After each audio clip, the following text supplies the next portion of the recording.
Just to begin, so I'm Tim Thompson from a systemic design consultancy called Snowmelt, and I am the ARC guide, one of the ARC guides, and will be the host of this session today.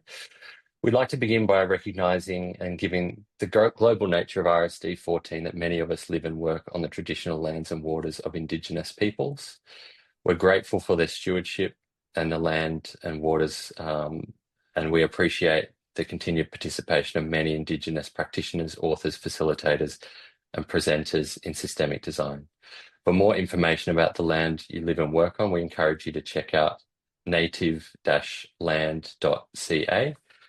And being in Australia as well, we acknowledge the traditional custodians and pay respect to elders past and present. We want to remind everyone today that the session is recorded, and this will be available later online in the RSD archives. And the session today, Harold will be giving the talk for roughly 30 minutes, and then we'll have time for Q&A before the end of the session, and we'll wrap close to the hour. So that is the format for today. If you have any questions that pop up, please use the chat. You can also direct message me if anything is going wrong with your audio or anything like that, and we'll see if we can sort that out. Okay, so without further ado, I'd love to introduce Harold Nelson, who is no stranger to many of the systemic design community. He's certainly a distinguished systemic design scholar and practitioner. He consults widely across public, private, military organizations and systemic design competence. He's a very accomplished author. Many of you may know the book, The Design Way, Intentional Change in an Unpredictable World, which was received Outstanding Book of the Year in the second edition. The first one came out in 2004. The second edition in 2012. I know that was a big part of my PhD studies at one point. So thank you, Harold. So Harold's had a number of academic appointments from University of Montana, the Nuremberg Distinguished Professor of Design at Carnegie Mellon University as well.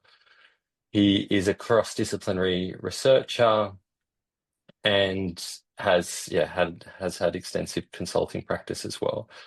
But I think he has been a huge supporter of the systemic design community and has had a long background in the intersection of systems and design.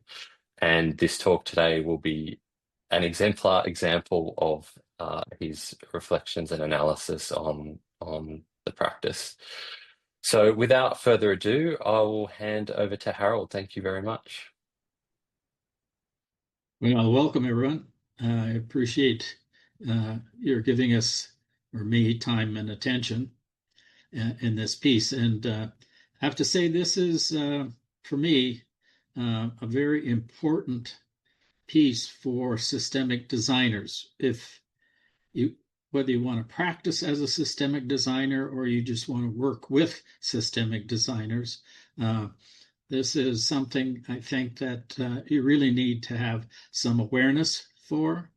And in today's world, I mean, it's hard to say this is an absolute thing because we get away with so much without having, good working habits, without having good approaches, and people still make a lot of money and become famous. So I'm going to make a case, though, that this piece is very important for designers, and I don't really understand actually why there's so little attention paid to the crucibles. I'm going to see if it moved. Okay, everybody see it move? Did it work? Okay. So I too would like to recognize and appreciate the traditional Indigenous people. I'm in Montana at the moment, and where I am, I'm on the ancestral land of the tribe called Salish, and actually, when my grandfather homesteaded here from Sweden, they were still moving freely through the countryside, and they would stop and trade venison for vegetables, and they were harvesting some natural material. So I was very much aware of the tradition when I grew up. So want to talk about crucibles, and they're essential for sustaining the intensity of any kind of high performance systems design. But it's a fairly complex idea, this notion of crucibles, because there are crucibles that are active, there's crucibles that are passive. I became interested in this some years ago when I was looking into visual thinking and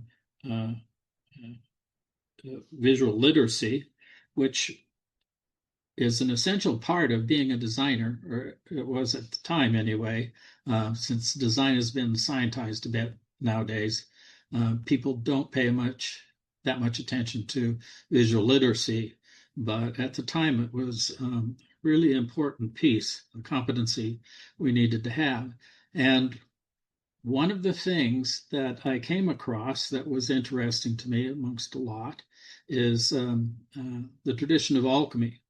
And it was while looking at the symbols and the graphic material from the alchemic manuscripts and that I noticed something, that there was a lot of focus on the material going into crucibles. There was a lot of focus on the processes around alchemy, but there was very little focus on actually what the crucible was. And I couldn't understand that, because it was without the crucible, they couldn't do their work. It was impossible.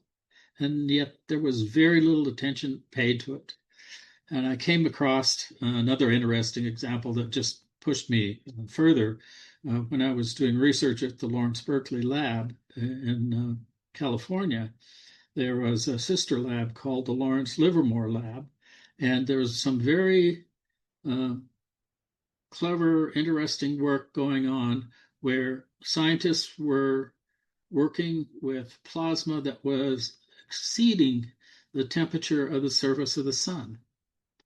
And I heard about that, and I thought, so how in the hell did they hold that plasma at that temperature? What holds it? And these clever scientists, of course, used magnets, used an array of magnets that would create a crucible of magnetism that could hold plasma that was unimaginably hot. And I thought, well, that's an interesting piece. Of course, that didn't get a lot of attention either, as much. I thought it was a great breakthrough, but they were all focusing on fusion energy and the possibility of what you could do if you could create fusion temperatures. So anyway, that sort of moved me a little more. And the idea was, and this is just a little side note, is that the question would be, then what holds crucibles? How do they get held? What holds them? And interesting area, interesting ideas came from, I don't know if I can show you the book. No, it doesn't show up on this. Anyway, there was a professor at Berkeley in philosophy that I was really attracted to, Herbert Dreyfus. And he came up with this idea of background practices. And for me, that was one of the answers to what holds crucibles. And so if you're interested in that, I would highly recommend that you look into his work. He was a very interesting person in that area, wrote a book, of course, in the field. So the background practices, holding the crucible, then what is the crucible? What are the crucibles that we use now? So I want to talk about active crucibles, and the different kinds that we use hold energy, define volume, protect activities, influence things at their edges and boundaries. The list can go on. And the interesting thing about the active crucibles are they interact with the activities that's going on inside the crucible. And one of the easiest, I guess, best examples, simplest example I have is that in Japan, they serve sake, which is a rice tea, a heated rice tea. They serve it in a cedar box. And when you sip the sake from the cedar box, you can feel the softness of the wood on your lips.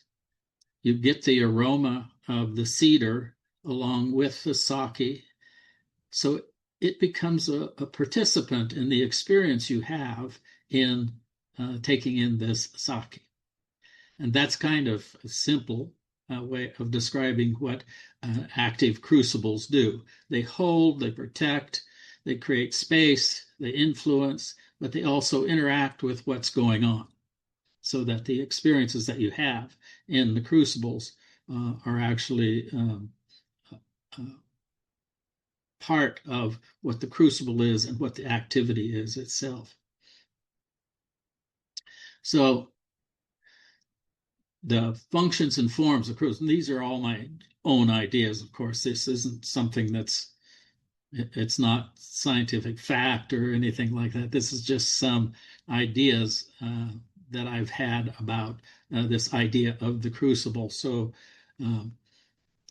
functions and forms of the crucibles, there is one of the things that it does is that it tends to centering, the centripetal force.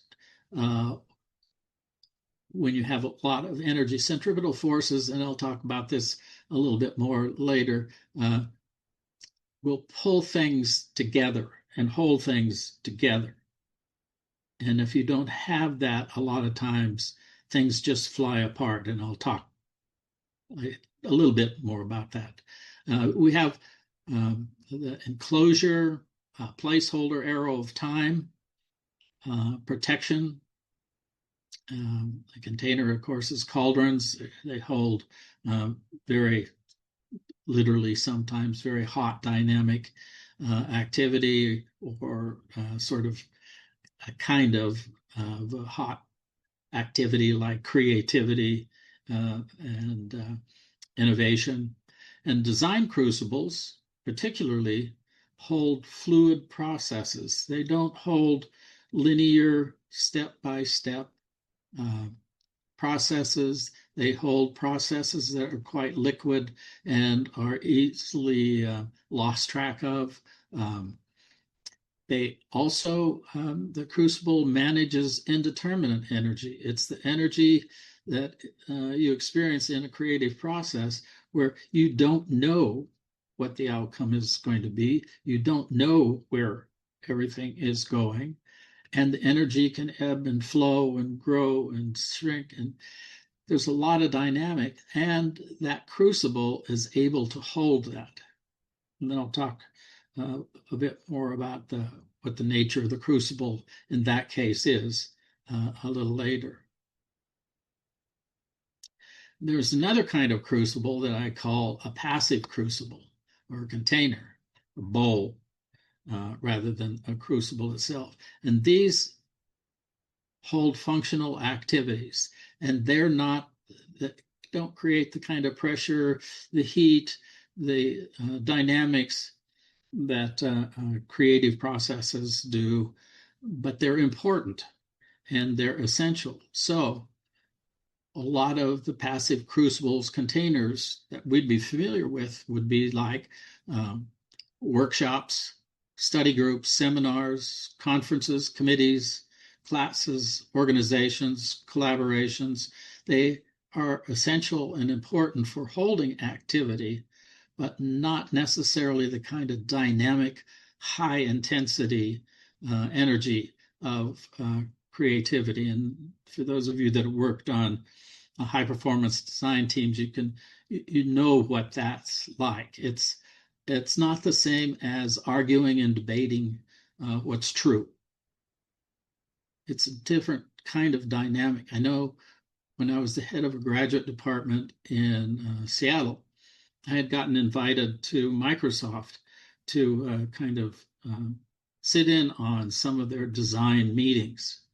And it was truly disturbing for me because the dynamic was whoever seemed to be able to holler the loudest and stay standing the longest was the one that won in the end, the ones whose idea came out in the end. And it was not like having a conversation or a dialogue or something you'd experience in a design team where you were all working towards an end that wasn't determined from the beginning, but would become apparent as you worked through it. It's a very different kind of process. So these bowls, these passive crucibles and containers, are essential for a lot of our activities that we engage in, but they don't have the same sort of interaction, and they don't have the same kind of capabilities to hold certain kinds of interactions that we have when we're being creative and innovative, and we're working on generating or creating new ideas and actually bringing them into the world. What I've found is that what seems to be really popular in businesses and education and governmental agencies and that is that people will borrow containers, groups borrow containers. They borrow containers because it's functional, pragmatic. The containers are pre-made, they're disposable. I know as an academic, you sort of borrow the container that the university, the department provides you for your coursework, for what you're doing. So a lot of the structure, the shell, the shape, the form, everything is there, and you just inhabit it. You don't make it. It doesn't interact with you necessarily, but it is borrowed. And that's, I think, it's a very sort of popular thing. We'll find that a lot of activities, groups, people will just assume that this container works for them, and it's the kind of container that will support their work, and it does often. It doesn't have to be something that's something that they've made themselves or created, or that has to hold any kind of high energy work. And in businesses and that, even when they say they want to be creative and they want to engage in change and they want to engage in dramatic change and they want to create new services or whatever that they're thinking about, they don't create the kind of container or place for that sort of work to take place. They don't, they just assume, or they'll carry on what they've done before, what's been formed before. What doesn't cost a lot of money because it's already there. People are used to it. So they'll just put behavior in an existing container. And of course, it doesn't always work because the activity that they've been asked to do is a very different nature. So one of the things that I think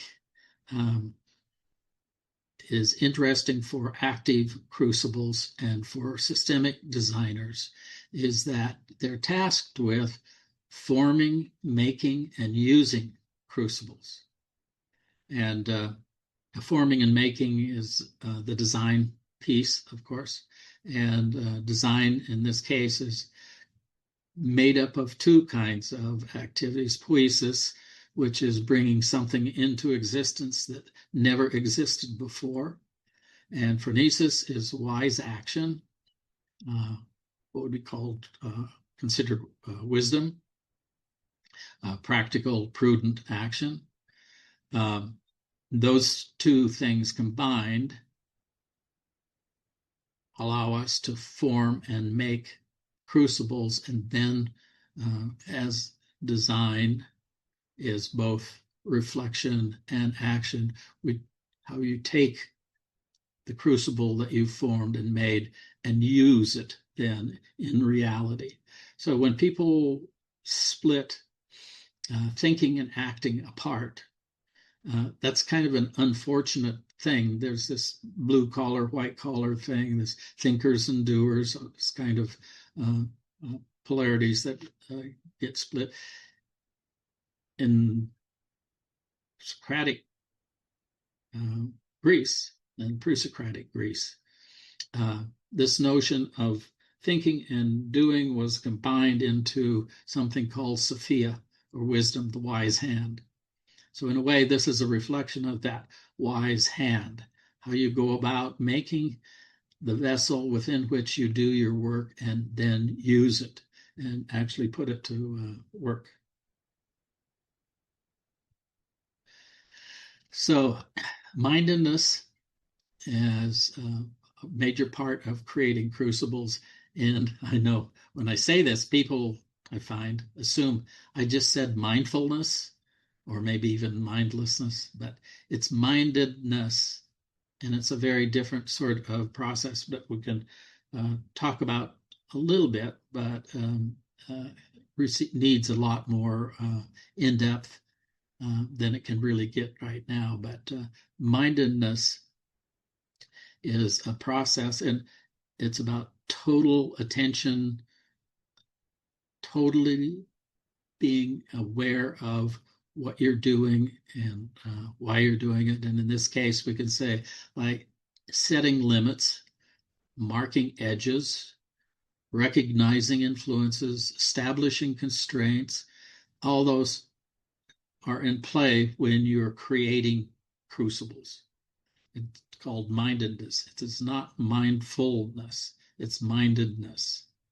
And it's what good craftsmen do. And I think there's a well-known book out called Flow, and I can never remember how to pronounce his name correctly, so I'll let you look it up, Flow.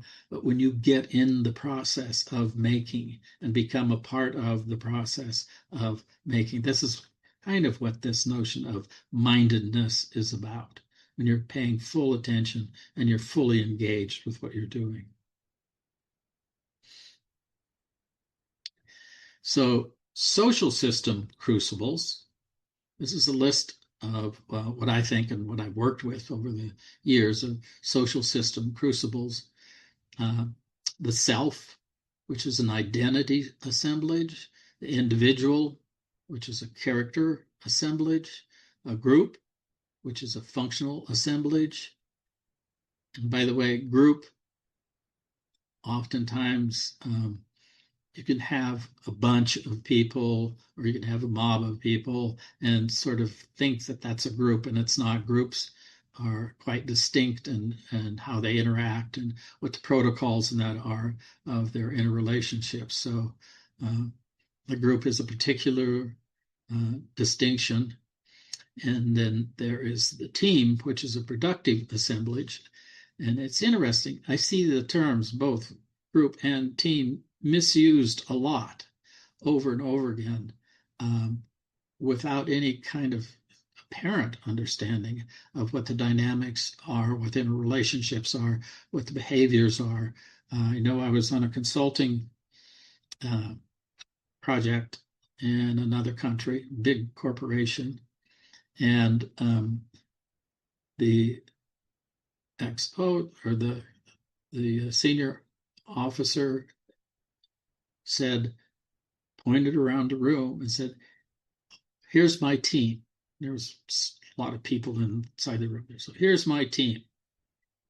Well, it turns out that a lot of them had not even met one another before. So it was obvious that it was not a team. It was not even a group, but it was in the corporate setting. That was the language that you used when you had a bunch of people that you could put to work. You would call them a team, and this is my team, and this shows up a lot. And you really do, if you're going to have a team, you have to do a lot of work developing the team, pulling the team together so that you actually have something that is kind of a synthesis, an integration of individuals working towards common outcomes. Anyway, team is productive assemblage. A design team then is a navigational assemblage. That means on a course, you try to set a course, and that course will bring you to opportunities for having the kinds of outcomes that you want, that sort of thing. And then you have design cohorts, and those are service assemblage and design alliances, and those are inclusive assemblages. And this isn't necessarily like a hierarchical list. This is just a list of social systems that sort of their success depends on the systems that occurred prior to their coming into existence, if they're going to work well. So if you're going to have a good team, you need a good group with good group dynamics and processes.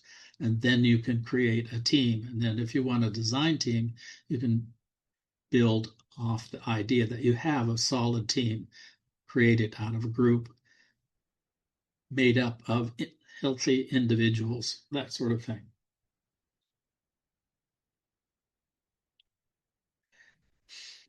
Another piece with crucibles is the process of centering, and that's developing a center of gravity.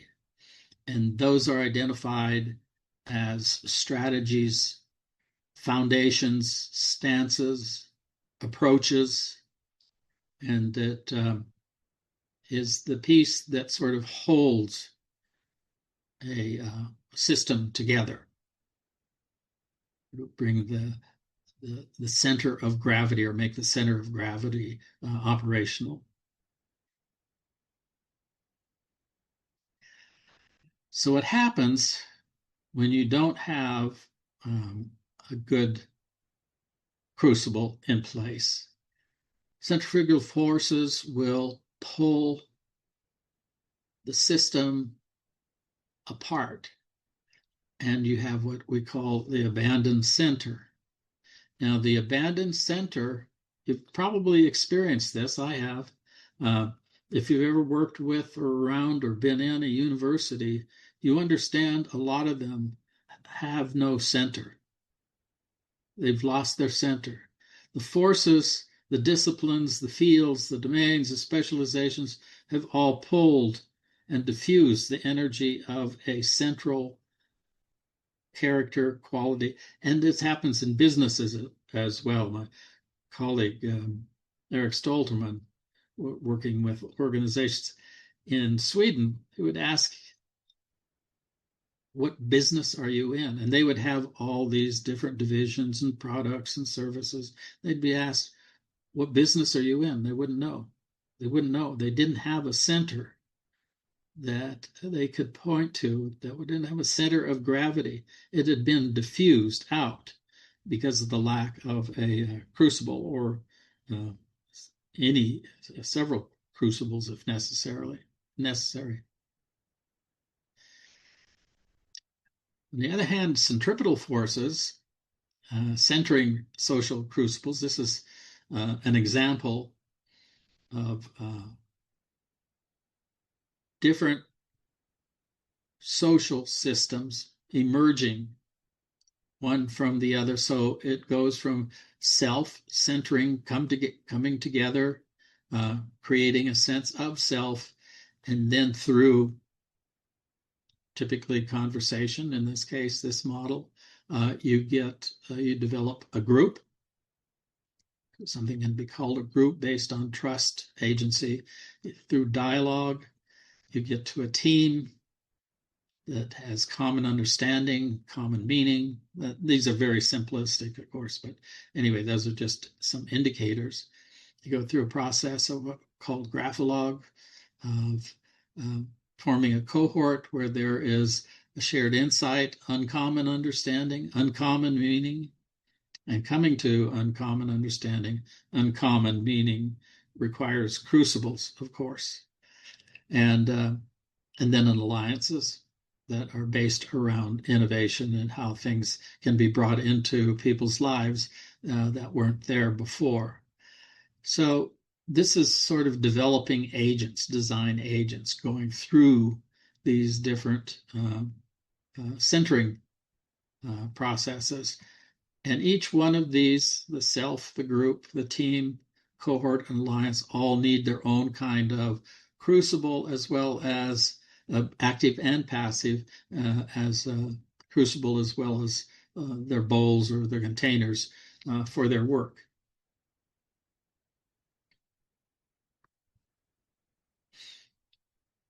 So this is just an analogy, of course. I used to do a lot of ceramics back in the day, that there was processes you had to go through to create a design, what we can call a design crucible, or a vessel, or some kind of container.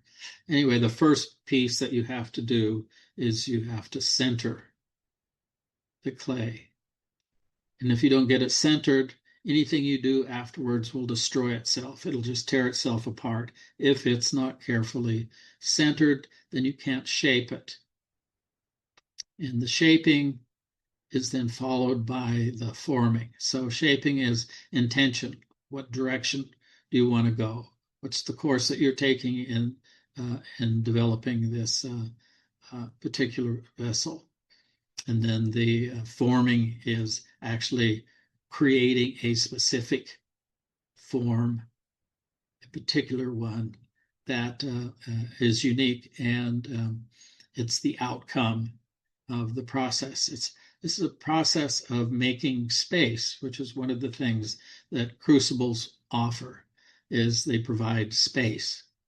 And again, this is just an analogy. The interesting thing about this, like people, students in the past, and people that I've worked with, they're very nervous about creating social crucibles, centering, shaping them, because then they feel confined. They're concerned they're going to be enclosed and controlled by whatever the crucible is that they create, which is true to a degree, that it does sort of hold them and keep them, their activity within this particular space.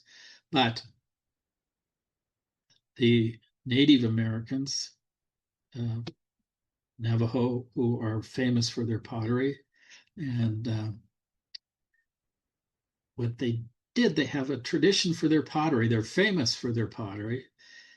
They did have a process where they would tap a spirit hole in the bottom of the vessel when they were through with it. So it would release its power, it would release its spirit, its hold over what it was doing, and they could discard it.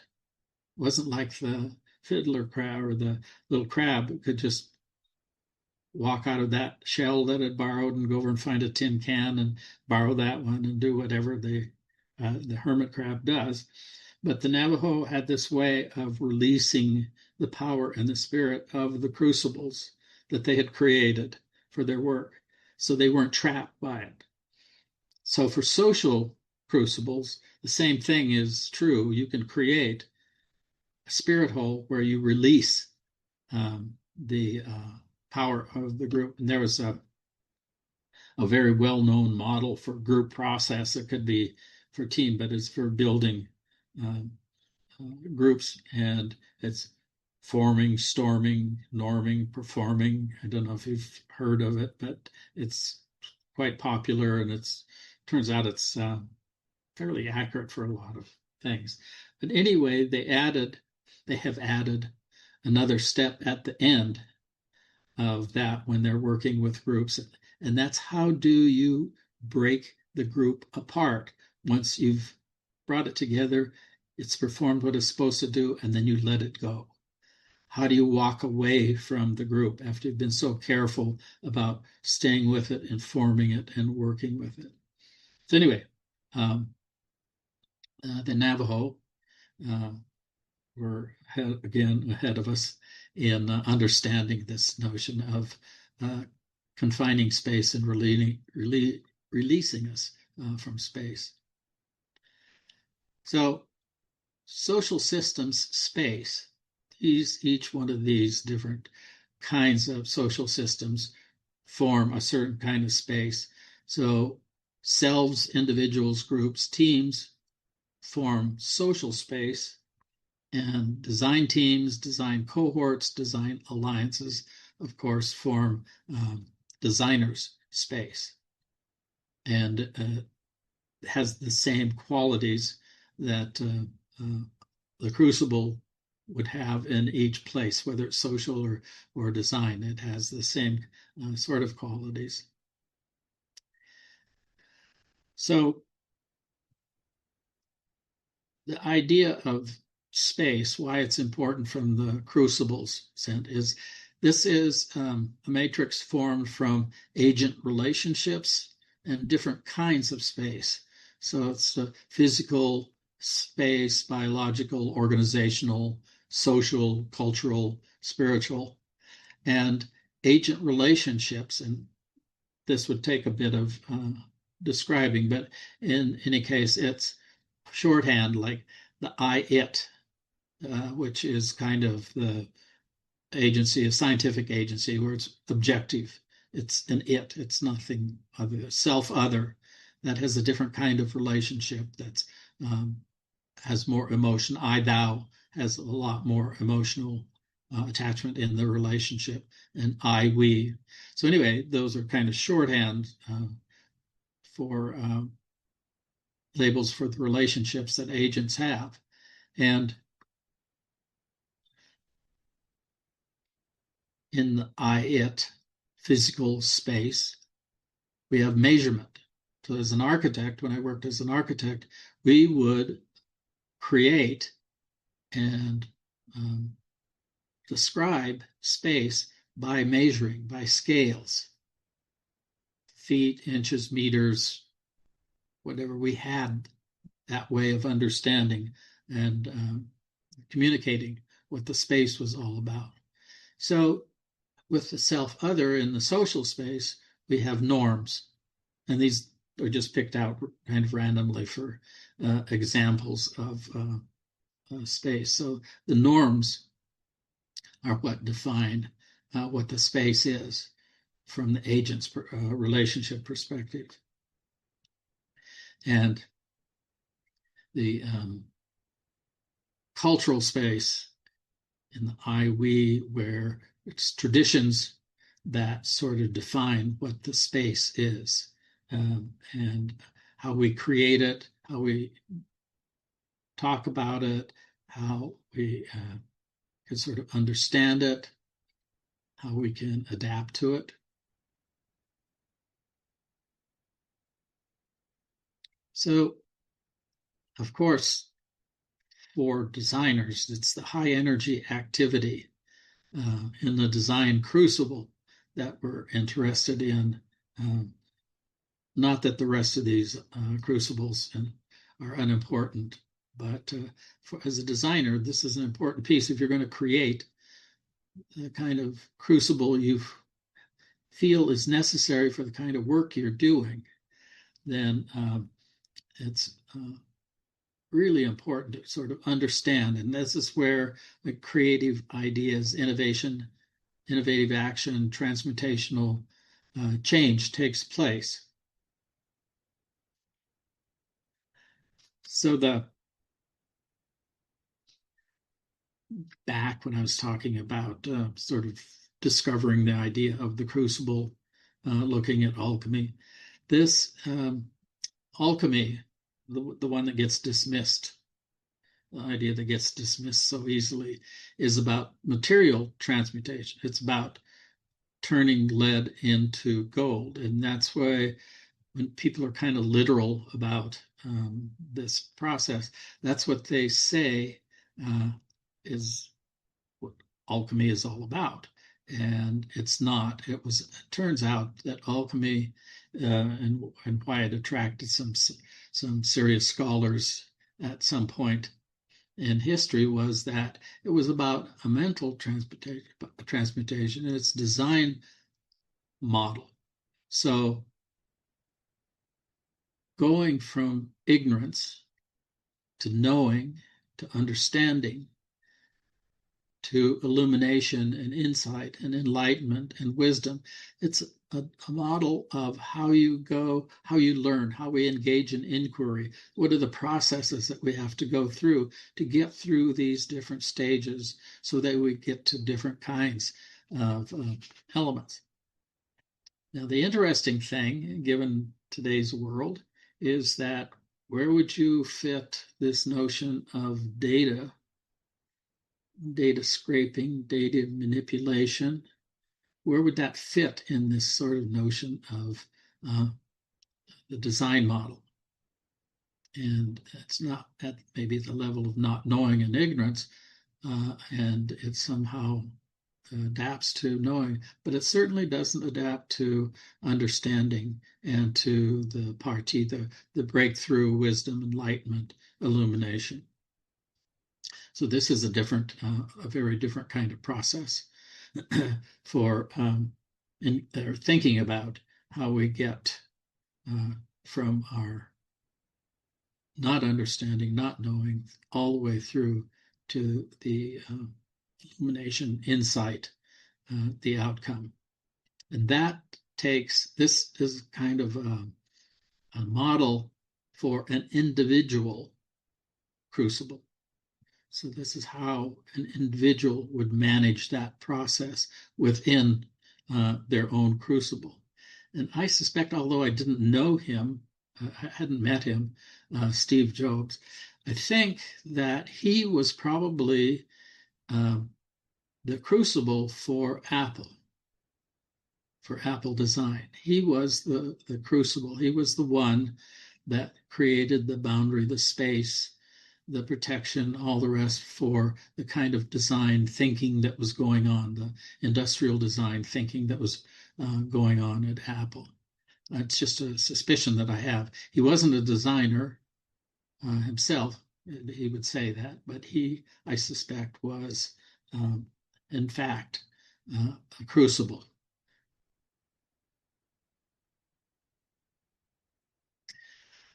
So one of the kinds of crucibles that are useful is what I would call a compound crucible. So this is just a model of a new school I've been working on with some folks, where there are these nested crucibles, and they're not subsystems of one another. They're not metasystems. It's interactive crucibles that allow alliances, cohorts, and systems to operate. And in this case, they get labeled Academy, Institute, and School in this particular example. But it would be considered a compound crucible, not a singular sort of identifiable unit or a separate kind of container. This is how a multiple compound activity would be formed. And it's active because these are interactive with one another, that they influence one another. The Academy, Institute, School, the system, cohort, and alliance, they all interact with one another and flavor.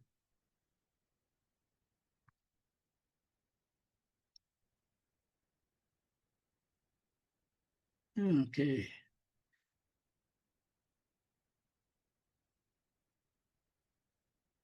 Sorry about that. I don't know what happened.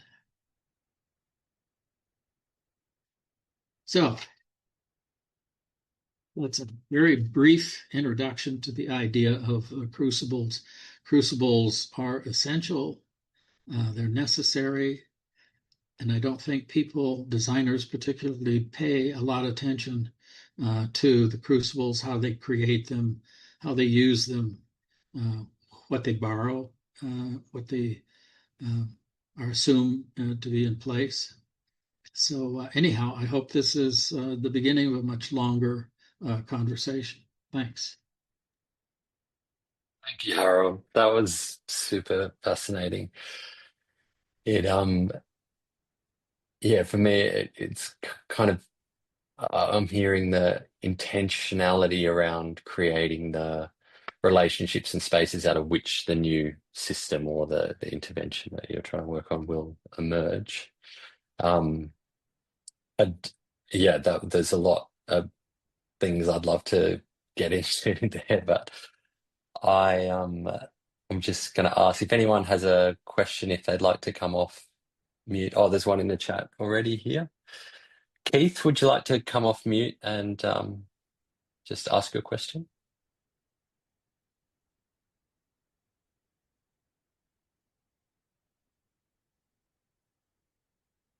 Oh, okay. Well, I'll read it out. Microphone's not working. So Keith says, "Hi, Harold. The Crucible concept is a very helpful one. Can you say something about the so-called startup organizational model as a form of Crucible?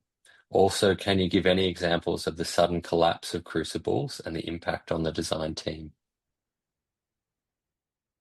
Um, yeah, I would say startups that are they have new young crucibles that they have to build. And the crucibles actually define character and course and nature and all of that of what's going on inside the strategy, the systems that are going on. So they really define the nature of whatever it is, the activity, the system, the product, whatever it is, they define that crucible defines it. So I guess it's initial conditions in complex systems. That initial conditions can be very small and maybe insignificant to some people, but they have large uh, ex- accountabilities, and later on, as the system grows, um, they make a huge difference in how it is. But it comes from that initial condition. So the startup is like the initial condition, and the crucible is what allows the initial condition to form and informs that initial condition. So I think that's why the startups are so interesting and why a lot of them are so much more successful than the mature organizations that form out of them later on, when I think the crucible gets lost or becomes invisible, or people just assume, or whatever that is, and they don't pay attention to framing it and forming it. And then the collapse, what happens, and actually I've had quite a series of case studies. I used to have mature students who had worked for some years.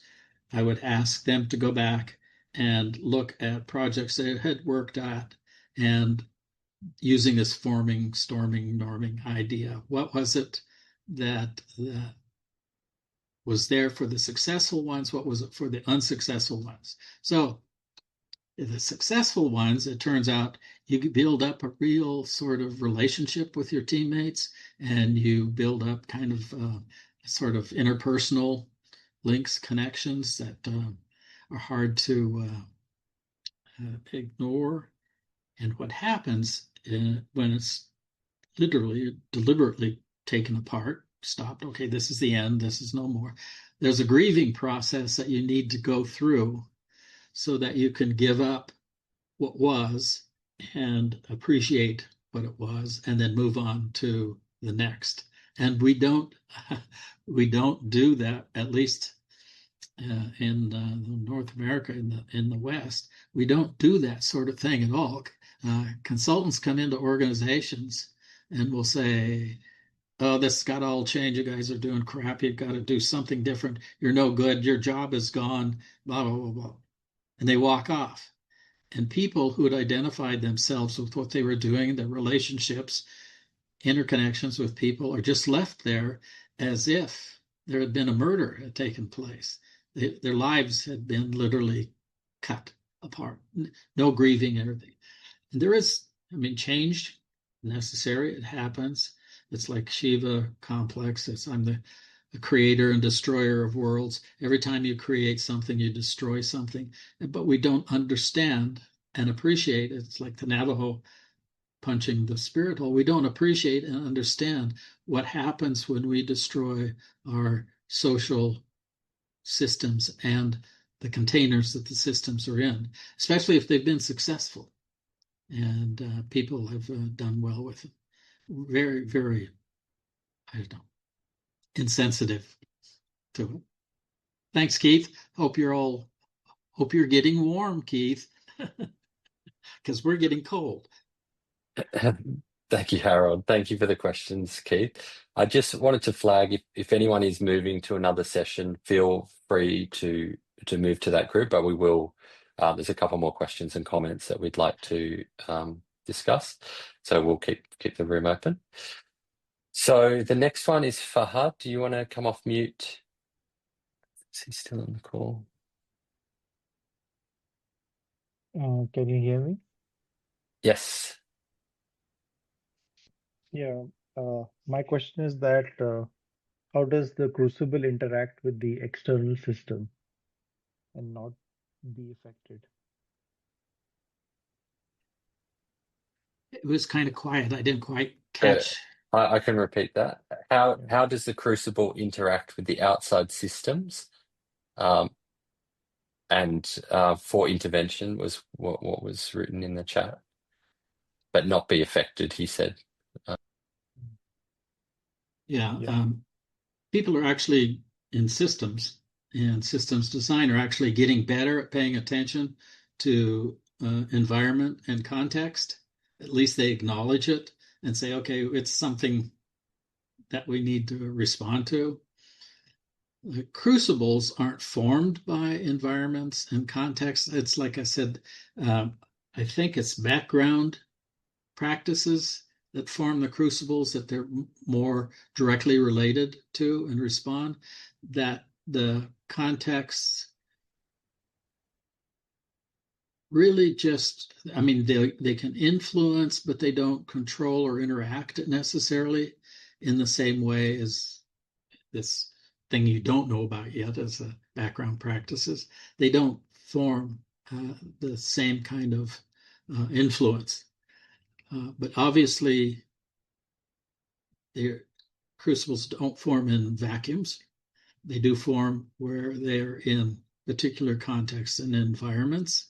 And from a systems perspective, that's important to take into account. I don't think it's the guiding one. A million or more crucibles can form within the same context and environment. They don't limit the number of contexts and environments. They don't select. They don't filter for certain kinds of crucibles. But they do influence. They flavor it.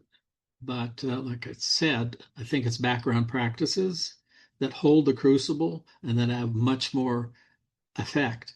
So now I hope I've whetted everybody's appetite to read more of Dreyfus and a bit on background practices. So I think it's incredible importance for designers, particularly systems designers. Did that answer your question?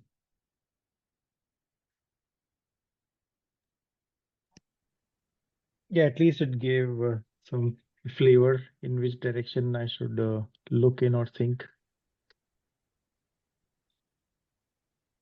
Thanks, I have a real soft.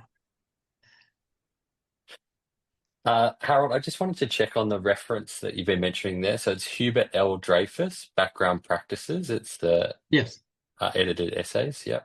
Yeah. I've just dropped that in the chat. Oh, and Cheryl has as well. Thanks, Cheryl. And he and his brother wrote a seminal piece on skills and skill development that has affected educators and people all over for quite a while. I think they did it for the Air Force, U.S. Air Force, been quite influential with people. So that's also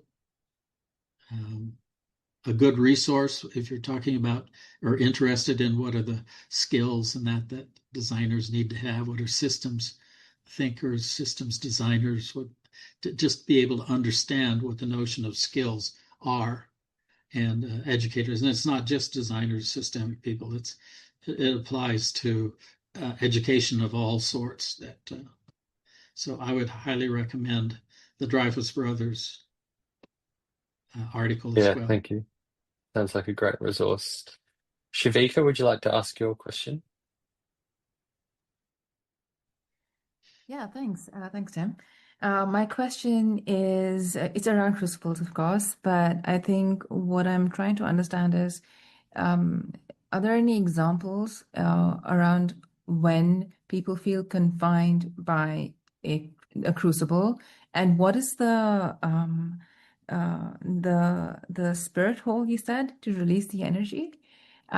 Let's take the startup as the example, where you have that centering the core piece, and then how would someone be confined if that was a crucible, and what would the spirit hole be? Yeah. Well, what I've experienced, I mean, if people have like authority issues, power issues, things like that, when you're working for a team, for instance, when you're trying to form a team, they get very, very nervous about setting boundaries and containers and spaces within which you can work. It's for some people, very nerve-wracking. I think it was mentioned earlier, for creativity, it's essential to have those boundaries in place, however. In Rollo May's, I think, Courage to Create, and that he talks about the essential nature of the limits to creativity in order for creativity to work. Otherwise, without the limits, it's just diffused. It just goes every place. And this terrifies my colleagues in science. You designers just do whatever you want. Well, actually, if you're in a crucible and you have values and you have all these things in place, and approaches and understand, you don't do whatever you want, but you can be very creative in that because of that. The idea of the spirit hole for organizations, it's kind of an important piece, I think, because when, like for startups and which very popular nowadays, everybody's kind of everybody but me starts up in a very successful small business. But then when the founders change, what do you do? And people, when I was at Apple talking about to the design team at Apple, and Steve Jobs was no longer there, it was like, what do we do? What do we do now? Like I said, he was the crucible for Apple. They were really concerned. Where do we go? What? Because they didn't have the crucible that replaced. And of course, it wasn't kind of a voluntary removal of a crucible. But in business and organizations, a change of usually leadership, which is unfortunate. But it's like people want to pay a lot of attention to successors, who's the successor, and what they're talking about essentially is people as crucibles. And when that crucible leaves, then how does the next crucible get formed and put into place? And there's lots of discussion and advice about how to go about doing successor planning. I like the notion also of being very intentional about, designers, the thing about designers is they work around projects, and it's a very different piece from like management, traditional management, which is administration. You go on, there's something that's happening, as you manage it, you make sure it doesn't run into stuff. And designers go through projects. So as an architect, my experience was, we'd get in a new project, and you didn't even know what kind of building it was or whatever it was, something brand new, but you looked forward to it. You had designed the studio, the Crucible was designed to embrace that kind of change. So it was a dynamic sort of crucible that we were in. And I would say studios, traditional studios, skunk works, all those things are very good models about how to develop intentional crucibles that are built around change, around dramatic change, not maintenance, not administering, not keeping level, not keeping balanced. So if you read stories about the famous and infamous skunk works, it's a very interesting piece. When I was in Seattle, was working with a man who was the head of a concept center for Boeing. And he was a brilliant engineer, one of the top executives in Boeing. He created literally a crucible out in the forest with no signs, with nothing, so that the engineers in Boeing couldn't find him, so that the accountants in Boeing couldn't find him. So he was just isolated so that they could do this kind of, they were doing the I think it was the Dreamliner was when I was working, following him. It was the Dreamliner that they were working on. And when you design a new plane for a company like that, it's a big, big deal. But you want to be creative. You want to be innovative. You want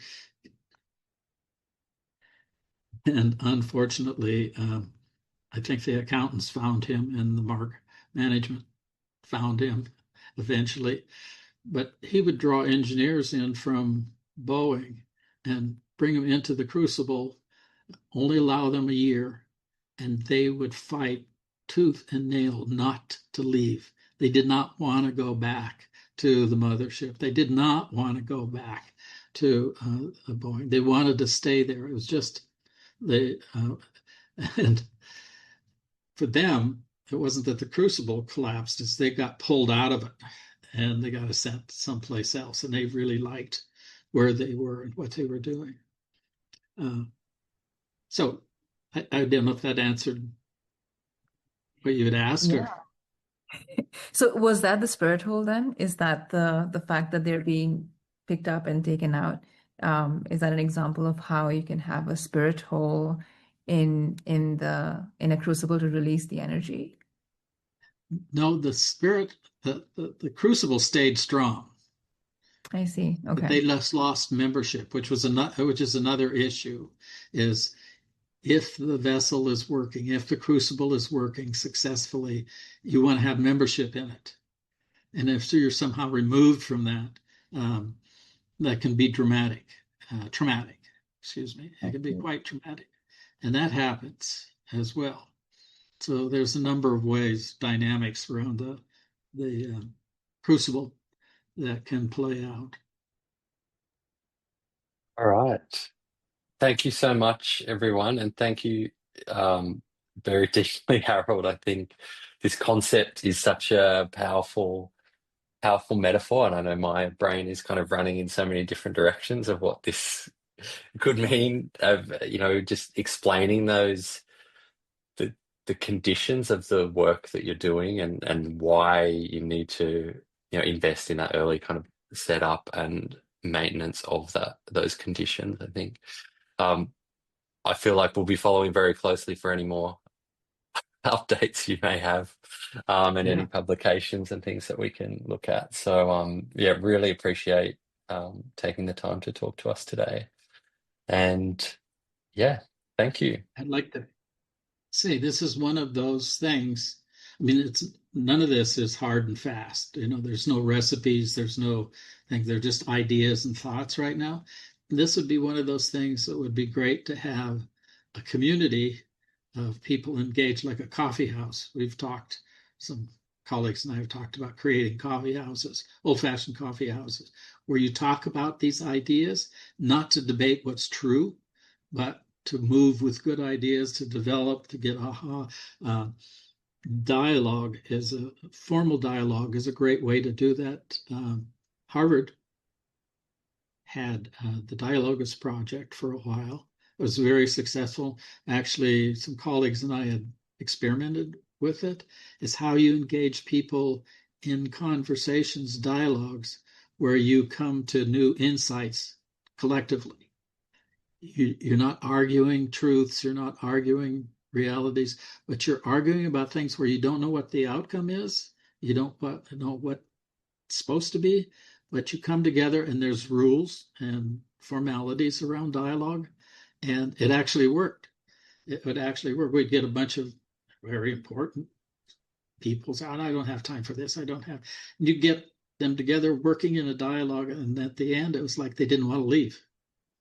They wanted to continue on because it was very enjoyable. And I think the Dialogos has become its own consulting firm now. But anyway, there was a lot of spin-offs from that idea. And it's just the idea of dialogue instead of debate and argument, but dialogue and conversation. And that's what designers use in studios, I think, and skunk works and concept centers, all that. That's what you use instead of Microsoft's design approach. You use conversation. All right, well, count me in for those next conversations, Harold, if you set those up. So thank you. Thanks, everyone. Cheryl, is there anything else you'd like to call out to participants before we part? No, thanks for asking. Thank you so much, Harold, and thank you everyone for joining. And just to say, tomorrow's workshops all day, or I don't know, Tim, is that tomorrow for you, or is that today, or is that? That would be is that winter or summer? Later today, probably. We've got some tomorrow. Thank you. Yeah, sounds good. Well, we're looking forward to the program, and thanks everyone for coming to one of the kickoff early sessions. And thank you again, Harold. Thank you, Harold. Stay in touch. You. Thank you. Don't be shy.